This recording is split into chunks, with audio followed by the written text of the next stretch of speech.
What does this mean? What could these different charges lead to? Well, quite a bit in theory. So the conspiracy to violate rights was first established way back to fight racist white Southerners like the KKK, who were trying to deprive Black Americans of their ability to vote.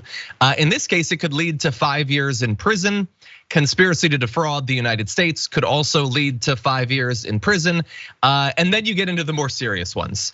Corrupt obstruction of an official proceeding and the conspiracy to commit that crime, each of those individually could lead to 20 years in prison.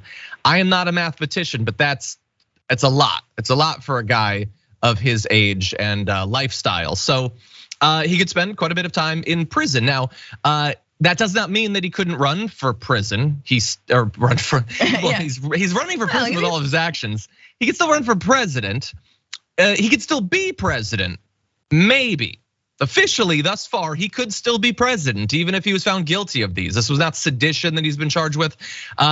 Now, in theory, he could be stripped of his authority under the 25th Amendment, which provides a process to transfer authority to the vice president if the president is, quote, unable to discharge the powers and duties of his office, which arguably being locked up could do. Now, in theory, he could then sue maybe saying that he has a constitutional obligation to do those duties and the imprisonment is stopping him from doing it.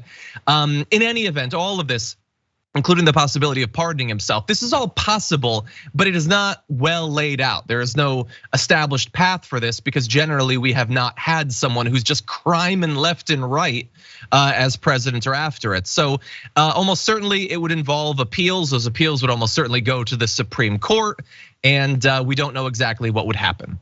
All we know at this point is if he was convicted of these, he probably couldn't vote. In fact, that's like the one thing that he definitely couldn't do. He could not vote in Florida, at least. Boo hoo, he never voted before. Like, who did the Trumps vote? They didn't care, they didn't vote. Remember how like Ivanka and Eric and Don Jr. were like, we're voting again / registering for the first time in New York. Like, yeah, rich people don't care, man. But yes, it's very boo-hoo, he couldn't vote. I think the 25th Amendment is very fascinating, especially considering that we don't know who his running mate is going to be this time around. So Marge, if you're watching, girl, could be you. It could be you, and look, if we'd all suffer, holy crap. We'd all suffer, and I feel bad for Marjorie because there's a lot potentially standing in the way, but all of that could be cleared up by, Carrie Lake having, skiing accident or something, I suppose. So get on it. For more political news breakdowns, interviews, stories of activism, and me trying my hardest to care about the occasional big celebrity news story, subscribe to our YouTube channel at youtube.com/The Damage Report. And you can ring the bell wherever it is so you don't miss anything.